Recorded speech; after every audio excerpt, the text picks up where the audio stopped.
first aid and medical tents that have been set up near these protests have also been hit by Israeli forces, I think largely with tear gas canisters and other sorts of missiles being fired at the people in the area. And we're talking about hundreds of thousands of people who've been gathering in these protests. It's become a very popular protest, bordering on an uprising, I would imagine. And these protests have been going on now for several weeks. And it's been proposed that they culminate in a massive, even bigger demonstration on Nakba Day, which is the 15th of May.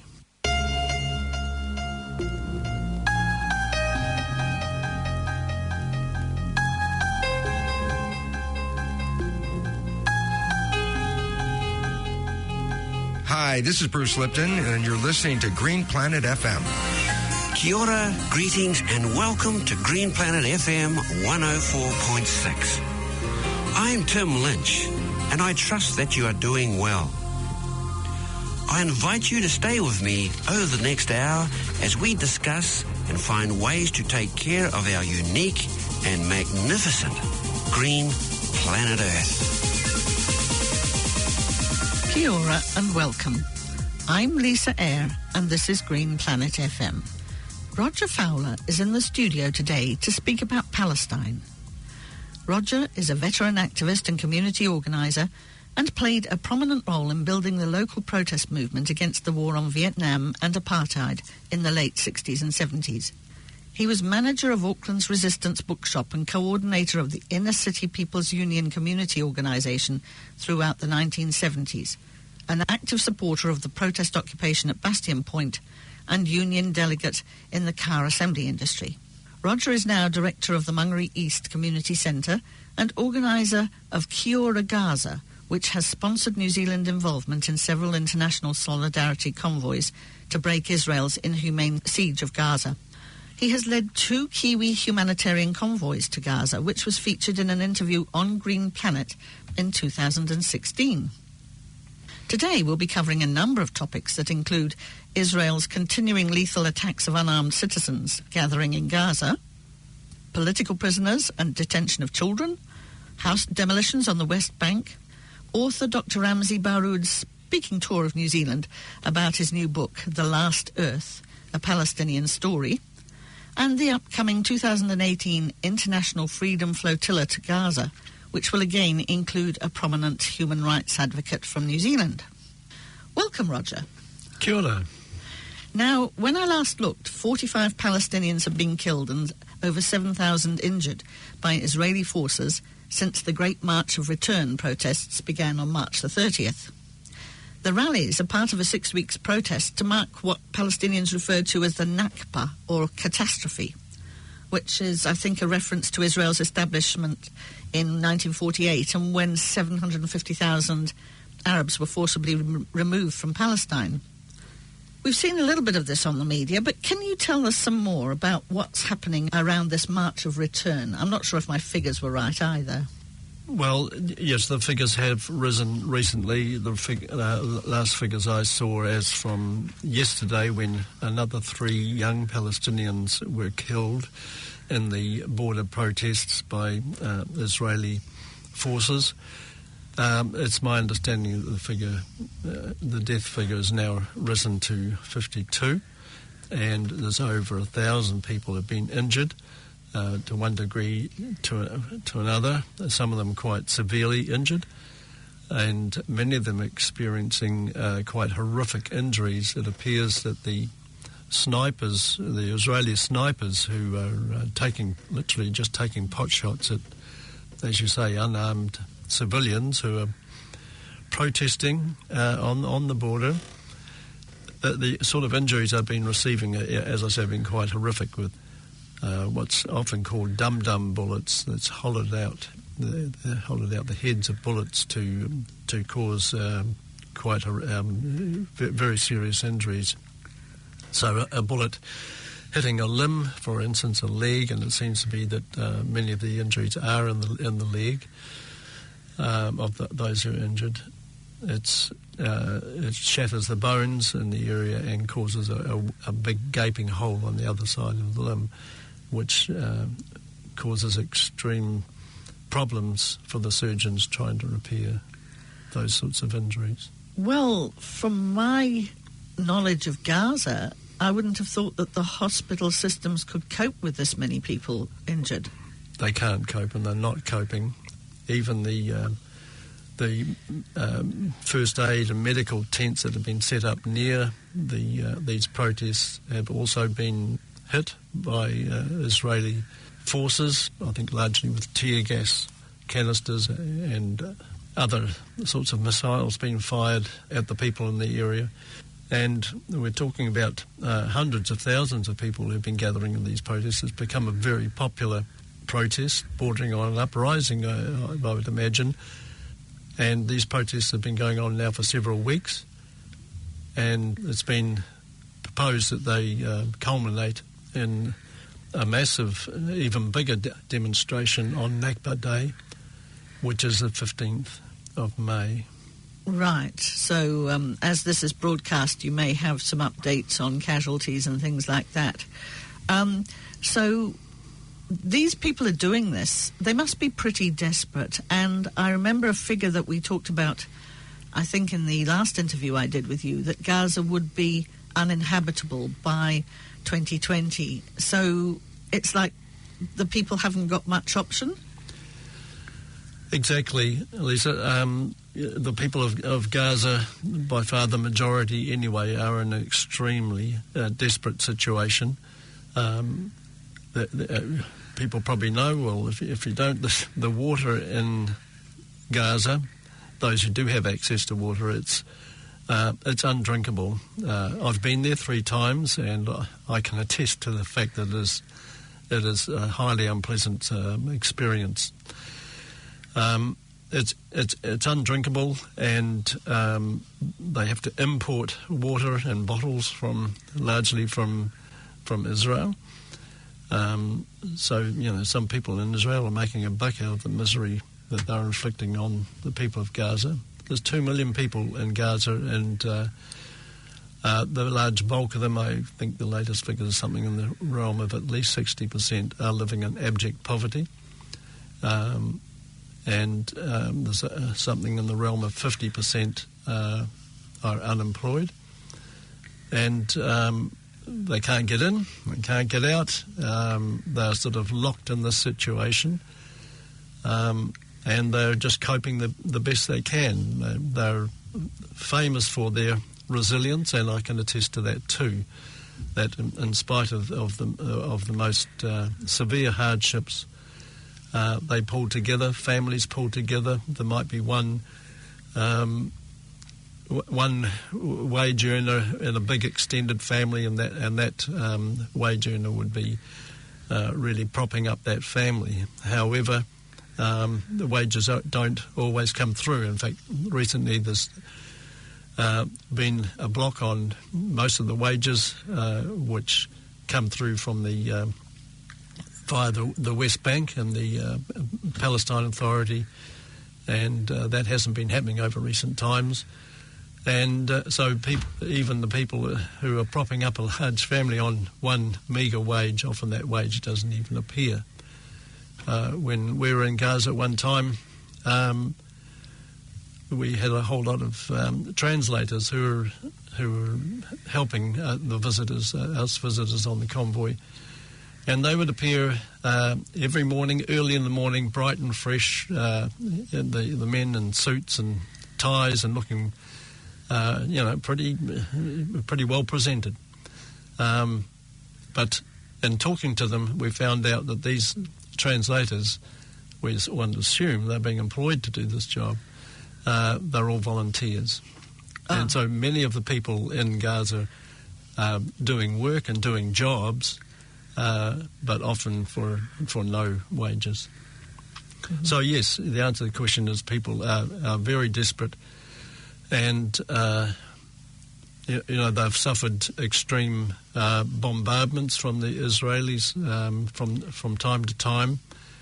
The last one was in 2014, where over 2,000 people perished, and many, many thousands left homeless from the destruction of the place.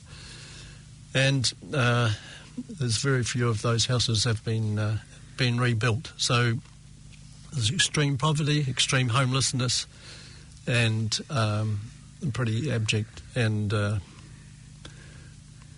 hostile situation that they're living in. So they want to change, and the bulk of the people living in Gaza are actually refugees, or the descendants of refugees that were forced out of their homes, the people that you referred to earlier, when the Israeli state was set up 70 years ago. And all they want is the right to be able to return to their home, and that's a right which should be guaranteed to them under the United Nations.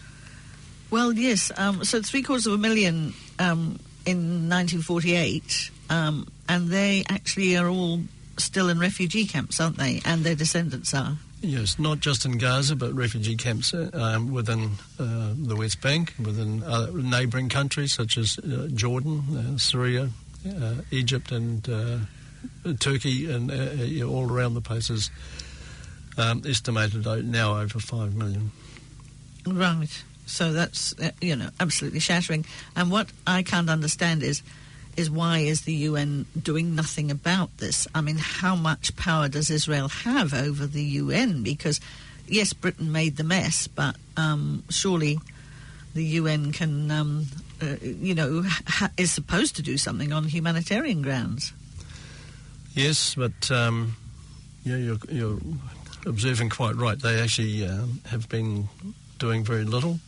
They do run some schools in Gaza and other humanitarian aid. In fact, a lot of the humanitarian aid that does come through to Gaza comes via the United Nations and their relief agencies. But as for advocating for human rights and for the right of return, we get statements every now and then and condemnations, but very little in the way of action. It's absolutely tragic, to be honest, that this should be happening. Now, I just wonder, I'm a little bit vague about the PLO and Hamas as to the two different organisations. Would it be better if the two of them worked together to try something? Would that help? There have been several attempts over recent years to try and get some reconciliation. There have been pretty severe differences in the past, two different outlooks, if you like. The Palestinian Authority have tended to compromise and work in with the Israeli regime, whereas the Hamas organisation don't go down that path, and so there have been differences. But the Hamas government, or the Hamas movement, you must remember, rose to power in Gaza as a result of a very fair and free elections, and that's one thing. There's many things on the Israeli and Palestinian conflict that people do not agree on, but one thing that everyone does agree on is that those elections were fair and free, and the outcome was that by majority vote, the Hamas movement was elected into power to govern that enclave, and the people from the Palestinian Authority were they fell out of grace, and since then, yes, there has been a lot of differences, but there's been some pretty concerted efforts to try and get reconciliation, and even with the assistance of overseas powers such as Egypt and some of the other Middle East states have tried to facilitate these moves for reconciliation, but to date, they just it hasn't borne fruit. No, in fact, it's obviously getting worse, and it's kind of shattering from me as an observer from the other side of the world to see ethnic cleansing happening now in the same way as it happened in Germany in the Second World War. It's like, don't the Israeli population don't they realise that that's what's happening? I'm not sure what they realise, but though many of them have swallowed many of the myths that the Zionist government and have peddled, in particular in relation to the situation we have now, the so-called defence of Israel, that Israel's under some sort of threat. But what people tend to overlook is that the Israeli government is actually one of the strongest military mights in the world. I've seen some analysis that it's about the 5th strongest military might in the world, even though it's a tiny, tiny little country. They're propped up by the Americans with military aid to the extent of something like $4 billion a year. They've got an arsenal of nuclear weaponry, and all the most modern, sophisticated weaponry that you can imagine. Whereas the Palestinians, and in particular the people of Gaza, have got nothing. They've got no army, they've got no navy, they've got no air force.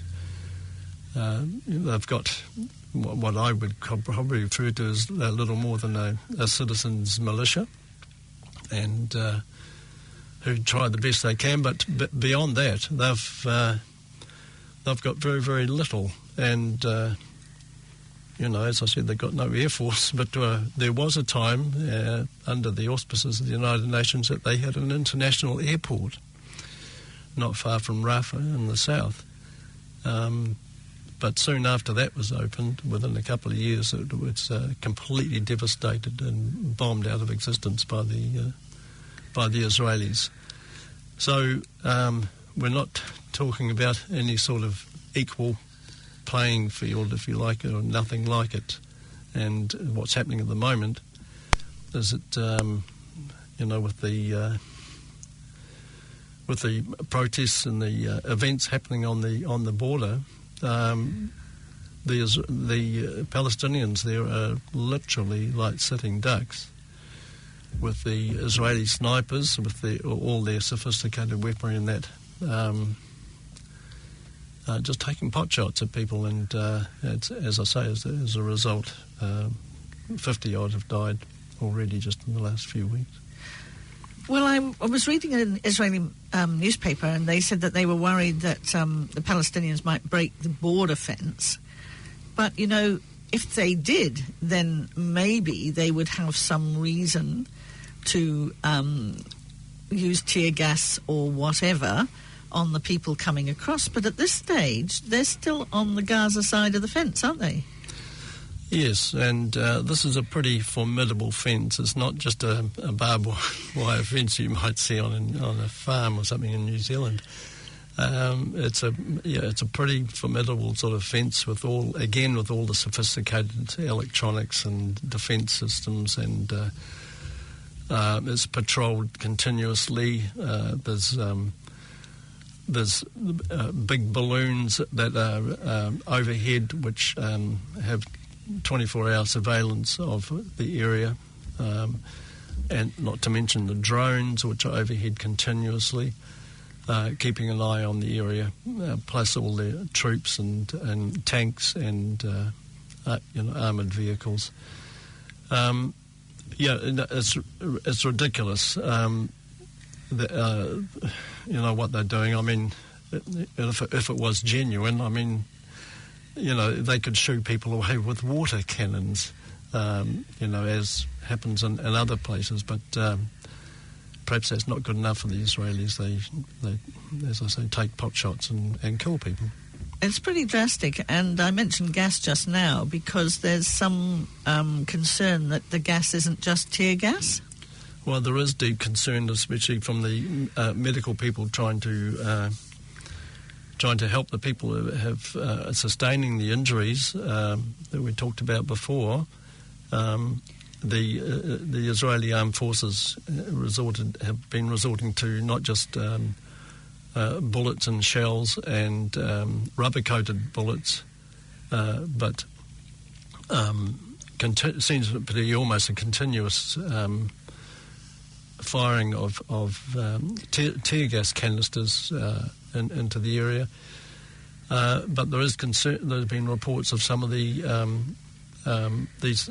canisters, which may have appeared initially to be tear gas, have been sending out plumes of green smoke, and others have resulted in unusual effects and injuries on people. And I've seen some video shots of press releases of people writhing on the ground in what appears to be like an epileptic fit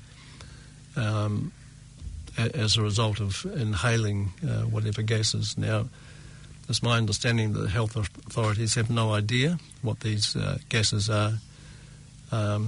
They can see the effects of them immediately, but whether they have any long-term effects is an unknown, but it's a worry.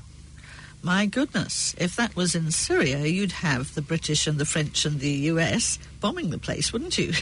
Bombing the Israelis. But we have one standard for some places in the world and another standard for others, it would seem, where Palestine's concerned. Yes, for too long. The world powers have been turning the other way when it comes to the Palestinians.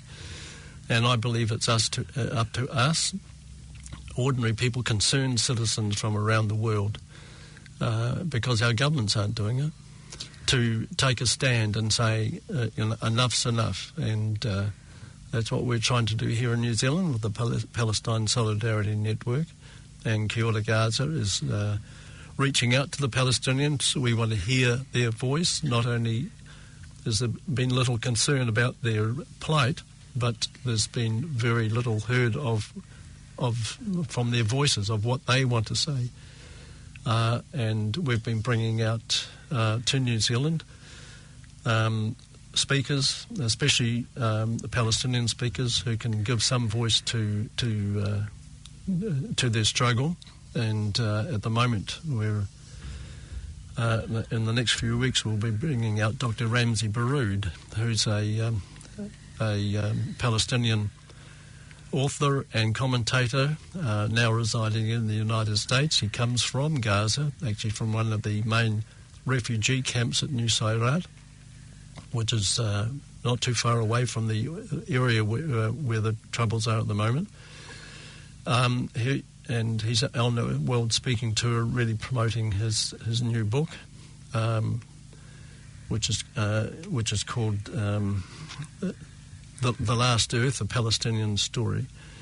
And but he's a very eloquent speaker and a very forthright speaker, and he's on a world tour. He's he'll be going to Australia first, and then we'll be hosting him in 5 cities throughout New Zealand, starting in Auckland on the 20th of May at the Freeman's Bay Community Centre in Hepburn Street.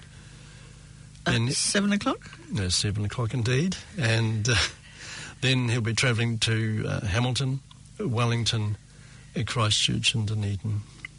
And the details of that can be found on the website kioragaza.net.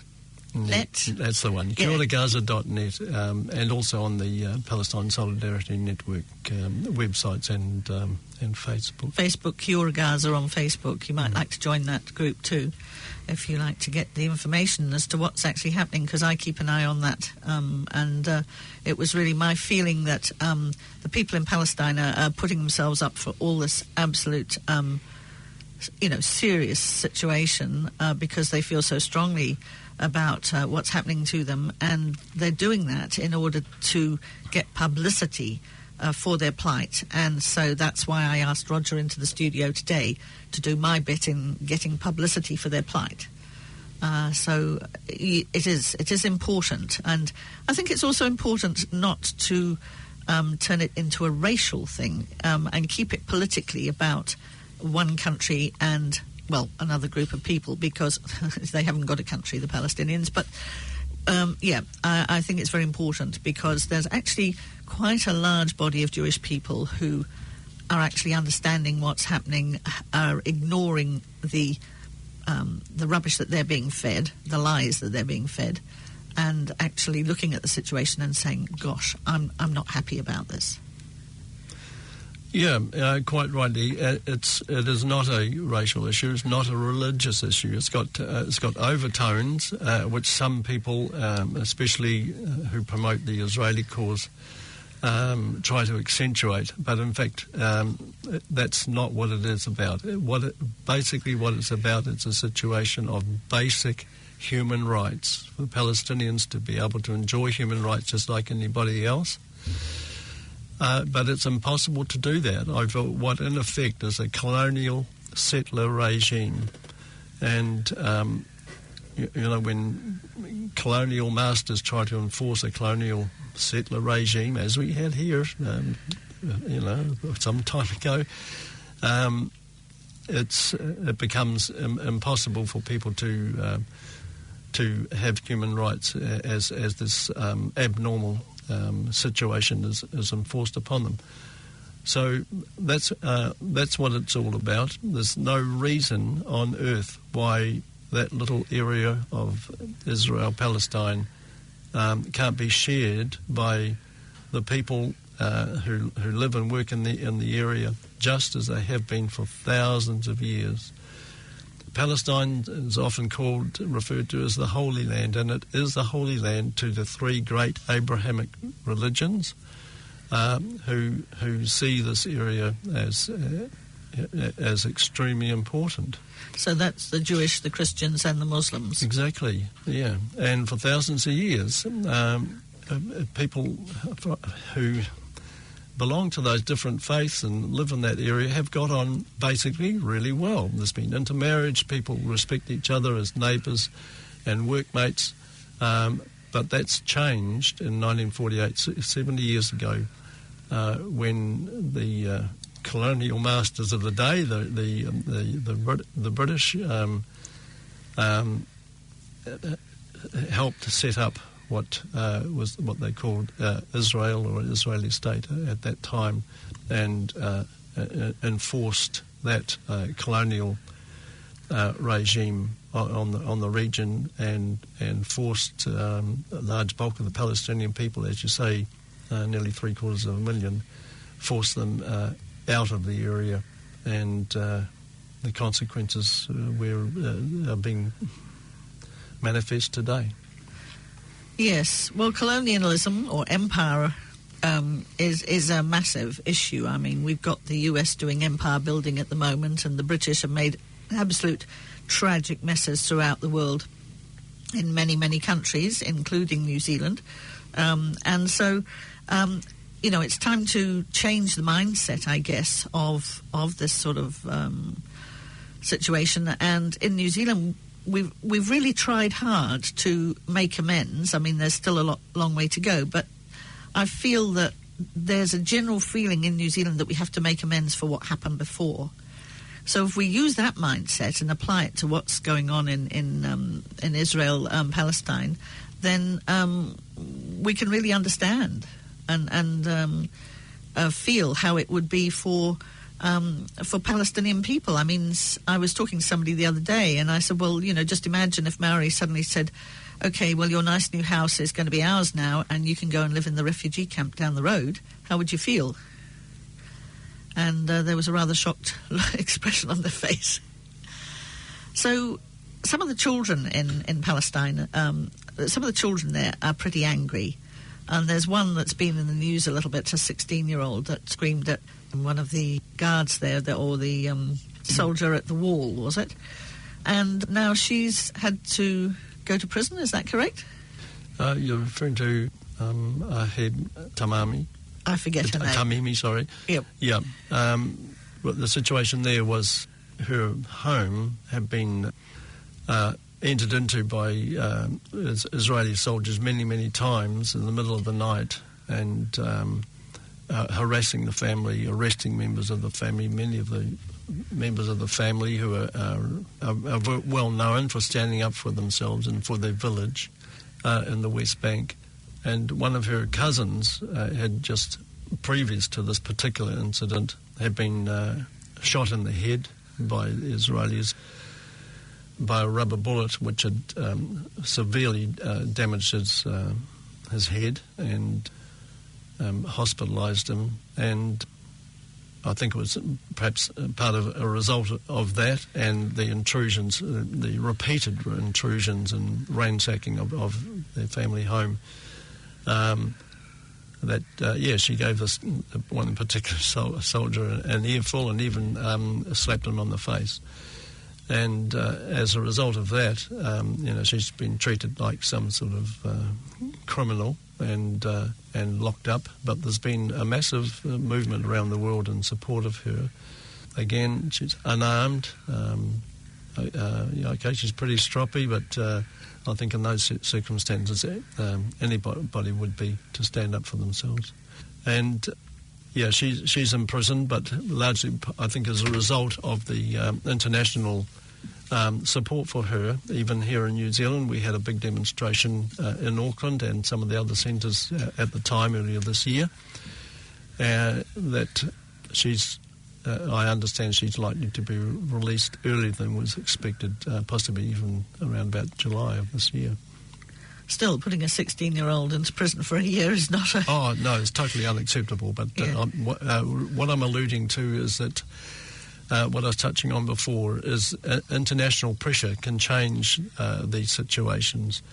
Now, we can all remember here in New Zealand for many, many decades, we had again an abhorrent situation in South Africa with the apartheid regime. And people here in New Zealand, and as you said before, I was part of that movement during the 60s and the 70s, objecting to that situation and supporting the black people of South Africa who were opposing this cruel apartheid regime. And at times it seemed to be almost impossible because the apartheid regime in South Africa was so strong and backed up by all the big multinationals and again by military force, very, very harsh military force.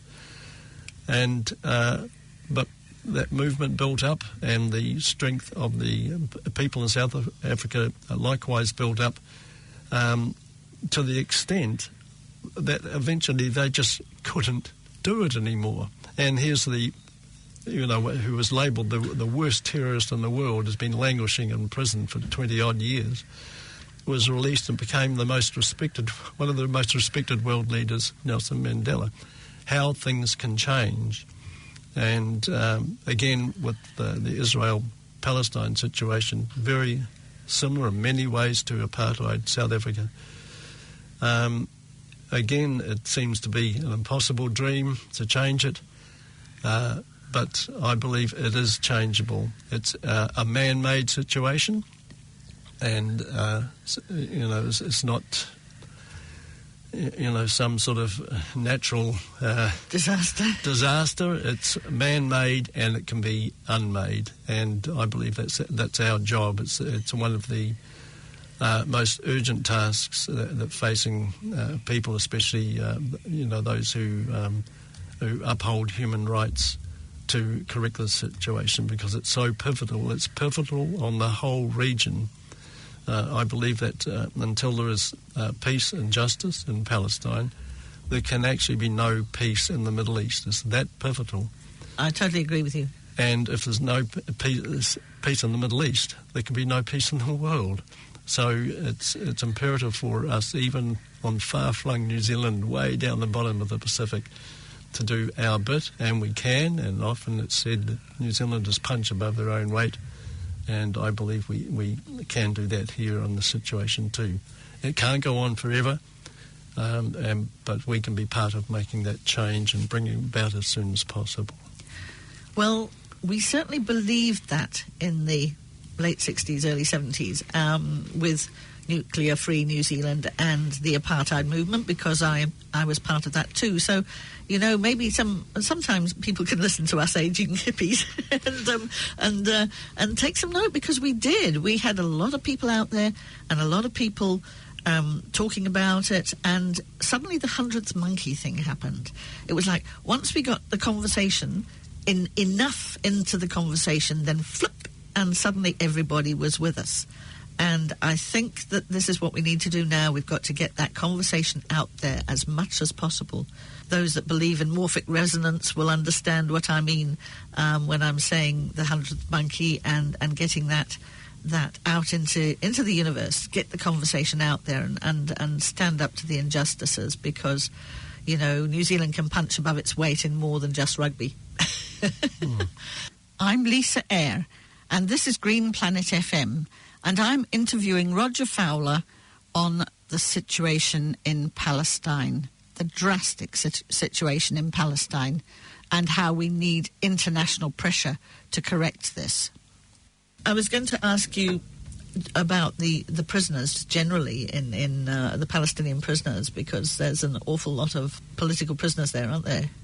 Yes, sorry I can't recall the figures, but they're, again, horrendous figures. The amount of Palestinian political prisoners being held, again, in the harshest circumstances, and a large percentage of children are being held as well, detained and kept in prisons.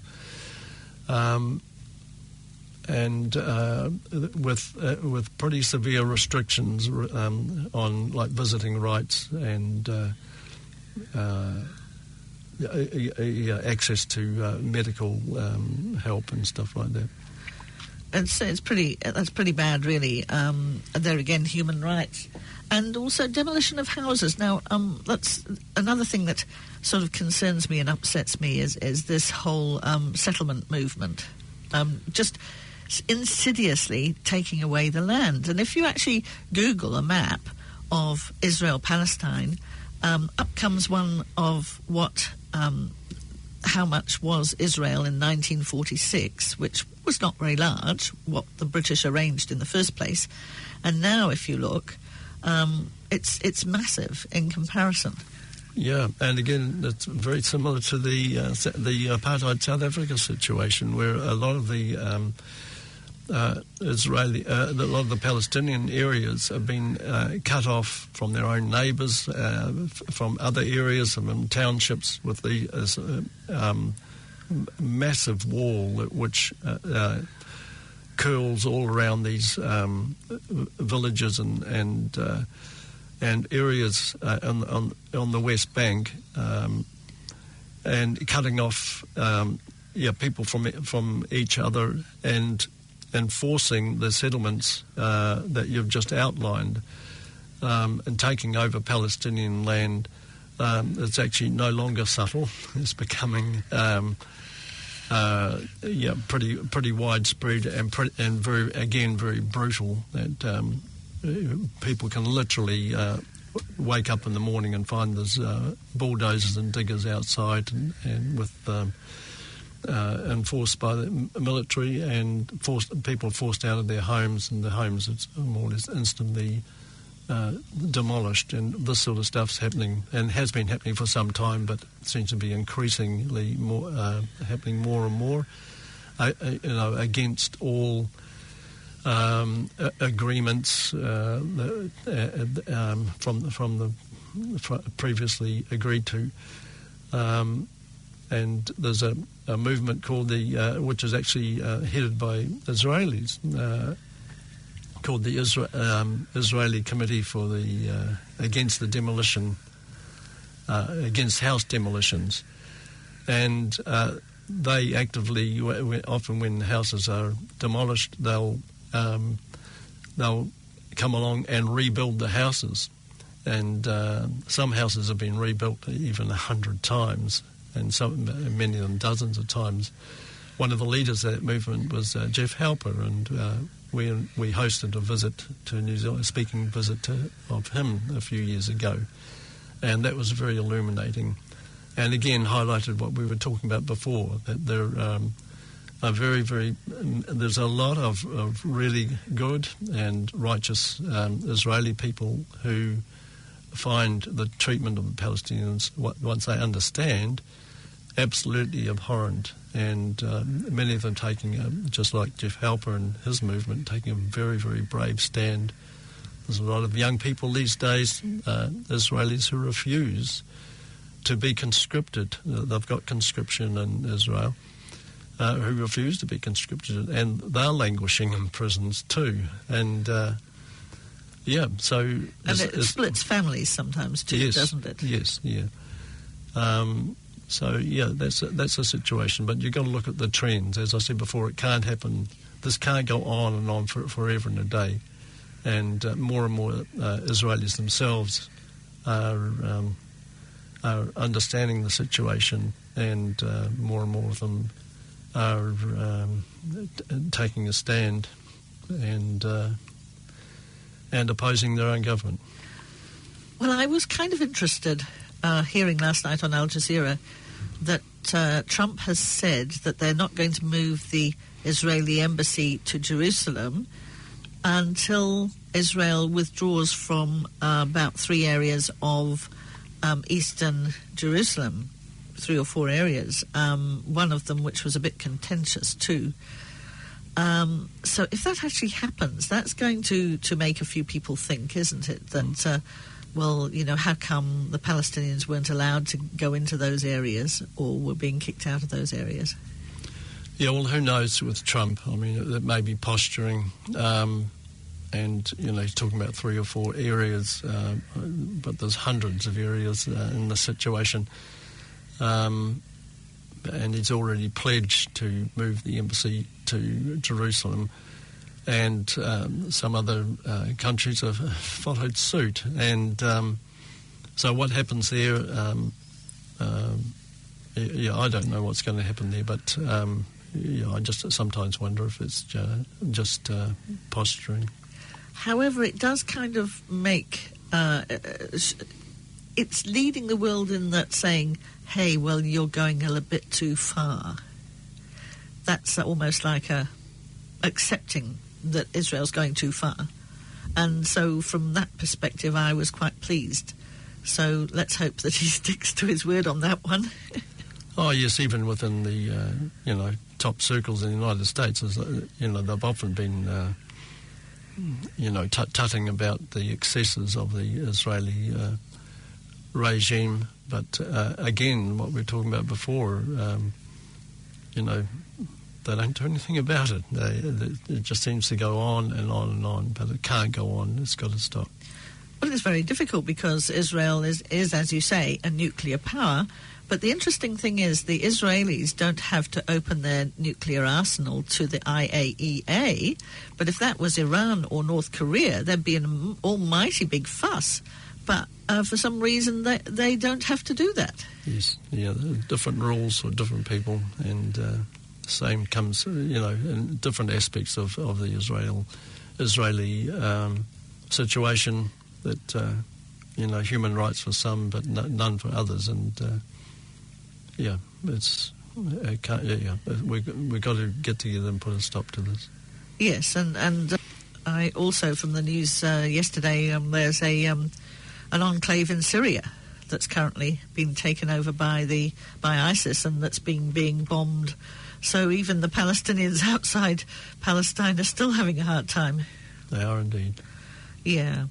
So now, Roger, you mentioned that there was going to be an international Freedom Flotilla coming up soon.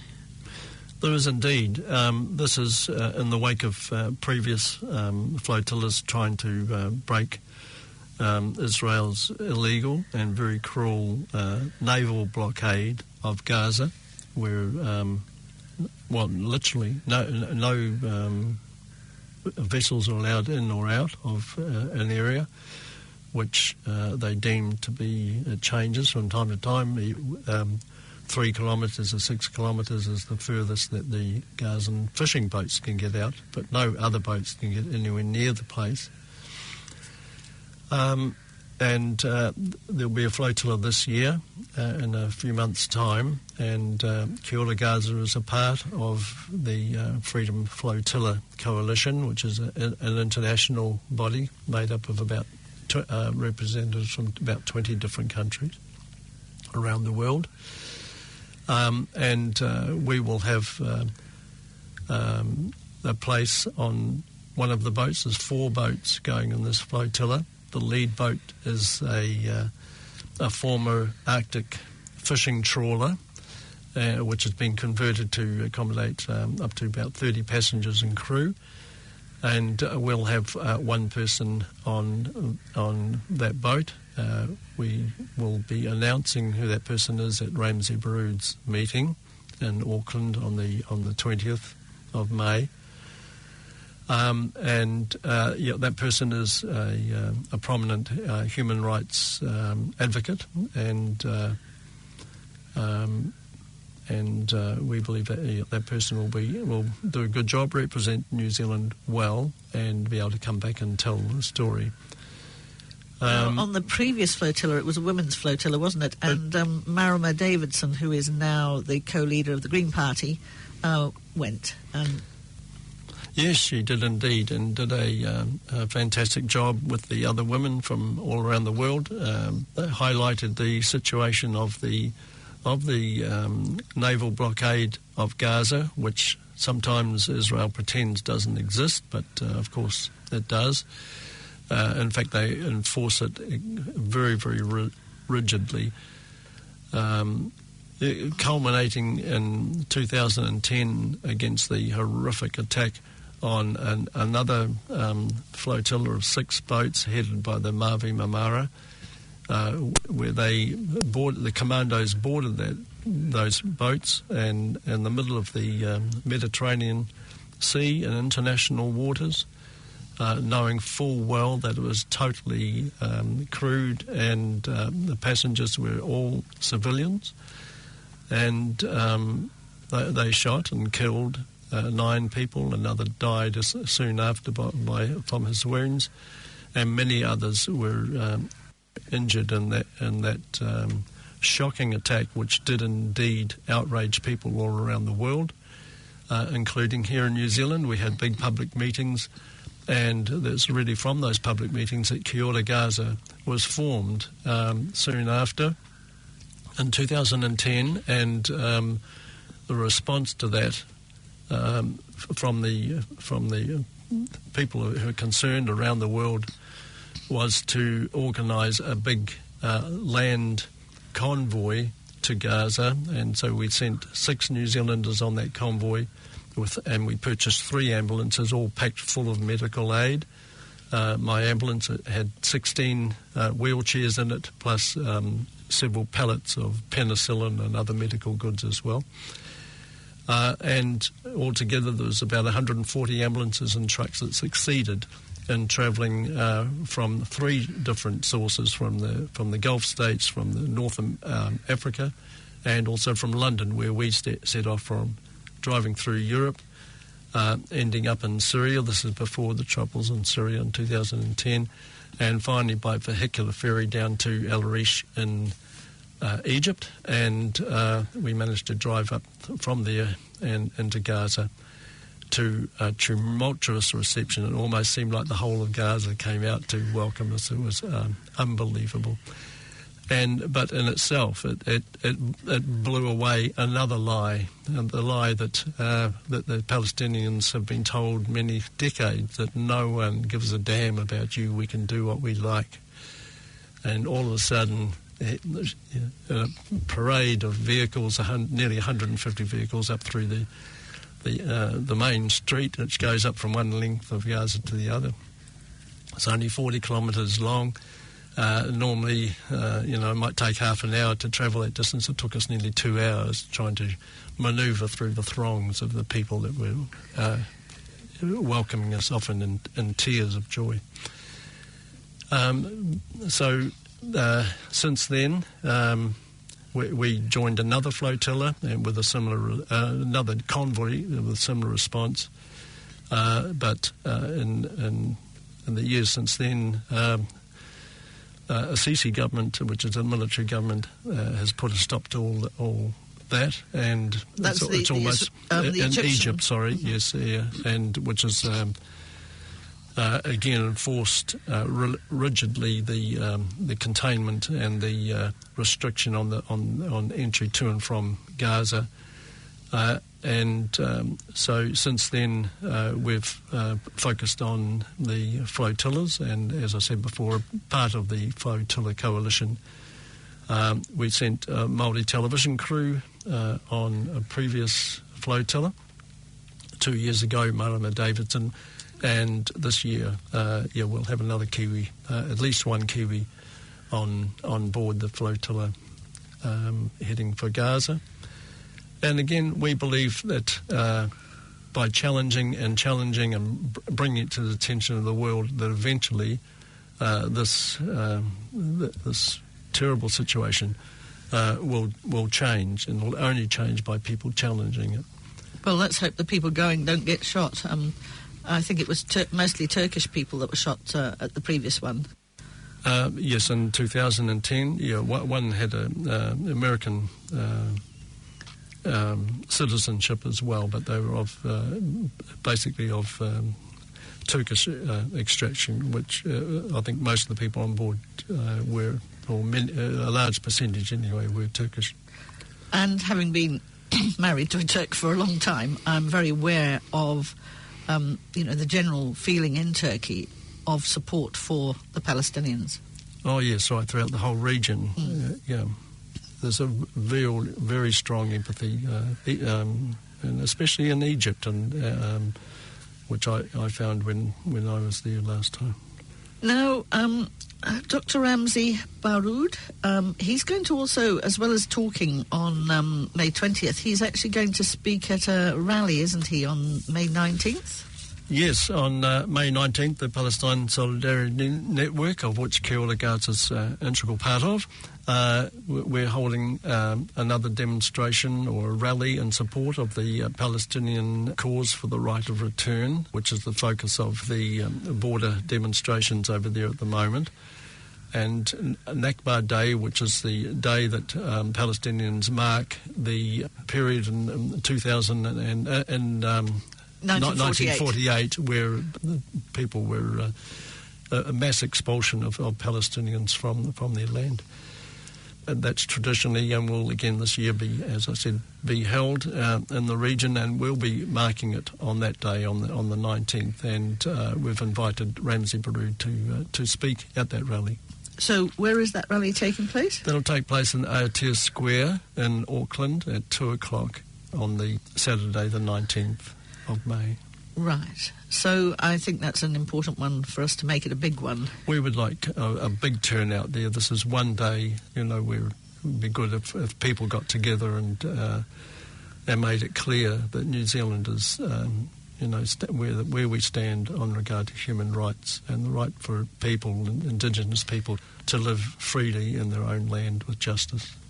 Well, thank you very much for coming in, Roger. That's really awesome. And I do hope that listeners, that, you'll feel the need to talk about and spread the information that you've heard here, or spread the interview if you're listening on the internet, because these people are suffering and it's wrong, and we need to make a noise and make a change, just as we did with apartheid in South Africa.